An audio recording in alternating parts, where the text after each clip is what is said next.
రెడ్డి గారు ఉన్నారు. ఎస్ శరత్ గారు, మీతో ప్రారంభించిన ఆనవాయితీ సెంటిమెంటు ఎప్పుడు కూడా చర్చ.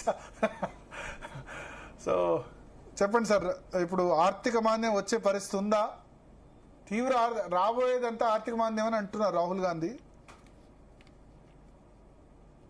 యా మ్యూట్ తీసేసి మాట్లాడండి సార్. ఎస్ సార్, మ్యూట్ తీసేసాను సార్. ఎస్ ఇప్పుడు వస్తుంది, చెప్పండి sir. The issue is like this. Actually I don't know where to put Rahul Gandhi in the current political arena. ఎందుకంటే ఆయన ఏం మాట్లాడుతున్నాడు, ఏం చేస్తున్నాడు అనేంత టోటల్ కన్ఫ్యూజన్ లో ఉంది సార్. ఒక రకంగా చెప్పాలంటే he doesn't speak like the opposition party leader. Certain times ఆయన కామన్ సెన్స్ ఎక్కడ పోద్దా అనేది.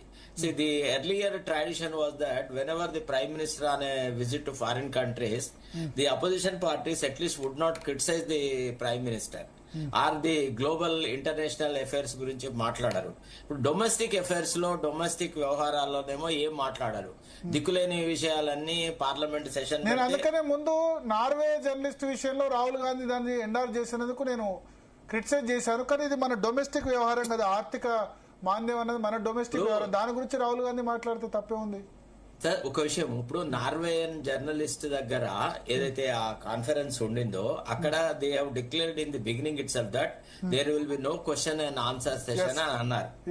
అన్న తర్వాత she wanted to attract the world attention. That's the reason she మన దగ్గర వేరే దేశ ప్రధాని వచ్చి అట్లా మన జర్నలిస్ట్ ఎవరిని అడిగితే మన ఎస్పీజీ వాళ్ళు లాగి పడేస్తారు అవతల. అక్కడ వాళ్ళు ఎందుకు చేయలేదో తెలియదు, అంతే కదా. Whatever it is, the Prime Minister has followed the discipline. Yes. Once it has been declared that we are not going to take any question and answers, the journalist also would have, restricted herself. There was no necessity అండి. ఇప్పుడు మనకు చాలా సార్లు today I speak only on this particular subject, we are not going to accept any questions and answers అంటే మీరు నేను అయితే దాదాపు ఒక దశకం అందరిని టాప్ లీడర్స్ ని కవర్ చేసినాను. వి యూస్ టు ఫాలో. మన దగ్గర కేసీఆర్ ఏడిగేది ఉండే క్వశ్చన్ ఏమని, ఏందయ్యా తెలుస్తుండే ప్రెస్ ఫ్రీడమ్ గురించి. నార్వే జర్నలిస్ట్ కేసీఆర్ ముందర పెట్టాలి, మంచి జవాబు ఇస్తుండే. అంటే సరే, అదొకటి. తర్వాత రెండోది ఏంటంటే, ఇప్పుడు ప్రైమ్ మినిస్టర్ ఈ రోజు రాయబరేలీ టూర్ లో ఉన్నప్పుడు కూడా చాలా చిల్లరగా మాట్లాడినాడు. He has describe prime minister as a traitor. అది ఏ రకంగా అండి? How does it qualify the test of being a reasonable criticism of the government's policies, government's programmes etcetera? అంటే నార్వే జర్నలిస్ట్ విషయంలో డిఫరెంట్, ఆర్థిక సమస్యల విషయంలో డిఫరెంట్. ఆర్థిక సమస్యల విషయంలో రాహుల్ గాంధీకి నిలదీసే హక్కు ఉంది. కరెక్ట్. ఇప్పుడు చెప్పమని మరి ఎక్స్ప్లెయిన్ చేయమండి. What are the measures to be taken to bail out the current economic crisis? ఇప్పుడు ఏదైతే వెస్ట్ ఏషియన్ క్రైసిస్ ఉందో, it's a global phenomena. No country on this globe is able to weather the present crisis. Everybody is facing, it's not India alone.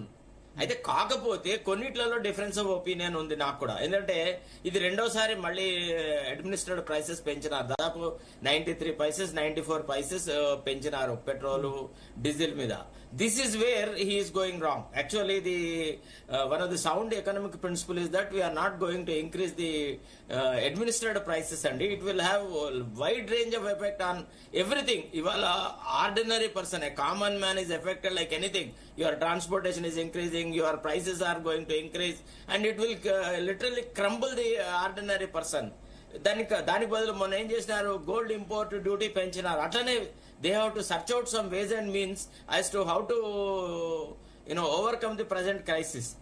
రెండోది ఏంటంటే, when there is a world crisis, the duty and the responsibility of the opposition party leader or the duty of the prime minister also to convene a meeting of the political parties in the country. This is a problem which we all of us are facing. The entire globe is facing. What do we do? అసలు మన దేశంలో unfortunately there is no dialogue between the opposition and the ruling party. Ruling party leaders think that they are the satraps. Old satraps లాగా behave చేస్తున్నారు. ఇప్పుడు మన రాష్ట్రంలో చూడండి, the honourable chief minister will never hold discussions with the opposition parties as if all the problems of the state are his own problems. అట్లనే same is the case with the centre also.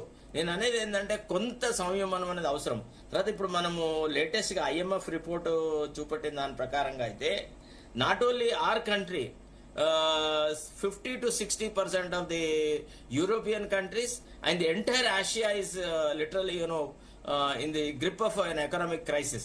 We have to overcome through a different means altogether. Some sort of a dialogue or debate is necessary. What I personally felt was that the Prime Minister would convene an emergency meeting with the Parliament to discuss all these issues. ఏమవుతుండే ఒక 2 రోజులు కూర్చొని అసలు ఇది discuss చేసేసి మరి ఎట్లా మనం how to overcome this, you give your own suggestions, we also got these proposals at our disposal అని ఒక డిబేట్ డైలాగ్ ఉంటే ఏమవుతుందంటే ప్రజలకి కొంత క్లారిటీ వస్తుంది. ఇప్పుడు ఎట్లా తయారైందంటే ఏ రాత్రి ఏం మీద పడుతుందో తెలియదు. సడన్ గా నిన్న రాత్రి నుంచి పెట్రోలియం ప్రైసెస్ ప్రోడక్ట్స్ అవి ఇవి అన్ని పెంచినారు. ఇంకా పెరుగుతాయి, ఇంకో 10 రూపాయలు పెరుగుతాయి ఇట్లా కంటిన్యూ అయితే. వాళ్ళు ఏంటంటే నొప్పి తెలియకుండా ఇంజక్షన్ ఇద్దామని చూస్తున్నారు. ఒకటేసారి 10 రూపాయలు పెంచే బదులు రోజుకు 3-4 రోజులకు ఒకసారి 90 పైసలు రూపాయి అట్లా పెంచితే తెలియదు అనుకుంటారు. అట్లా ఇప్పుడు ఆయిల్ కంపెనీస్ అదే డిక్లేర్ చేసినాయి సార్. మీరు ఏదన్నారో అదే మాట oil companies have declared that they don't want to pass on all the burden to the common man at one go. We want to increase it in installments అని already oil companies have put out that proposal. Sir, actually I am basically a liar. కాకపోతే right from the beginning నుంచి కొద్దిగా economics అంటే interest ఎక్కువ. What is the world press saying, what are the international magazine saying, our papers are saying అనేది చూస్తూ ఉంటాం అనమాట. నేను అనేది ఏమంటే the prime minister must have a think tank of some good economies of the country. ఒక 5-6 10 మందిని పెట్టుకొని ఒక థ్రెడ్ బేర్ డిస్కషన్ కూడా ఉండాలండి. ఇక్కడ ఎట్లా తయారైతుందంటే రైవల్ పాయింట్ ఆఫ్ వ్యూ కి దేర్ ఇస్ నో స్కోప్. మోడీకి సలహాలు ఇచ్చే వాళ్ళు ఉన్నారా? మోడీ సలహాలు తీసుకుంటారు ఎవరిదన్నా? మరి అట్లా లేకుంటే కష్టము. ఇప్పుడు a country like ours we have to have something. Even American president has got that think tank. World లో ఎక్కడైనా గానీ ఒక క్రైసిస్ ని ఓవర్కమ్ కావాలన్నప్పుడు all the parties must come together. See in the at the times of crisis ఏ కదా Indian constitution is unitary as well as federal. In times of crisis we become unitary. That is the concept of our constitutional functioning. Kabatti the Prime Minister should have a large heart.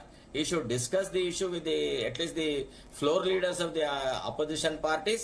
He should arrive at a consensus on how to... Yes, Riyaz garu.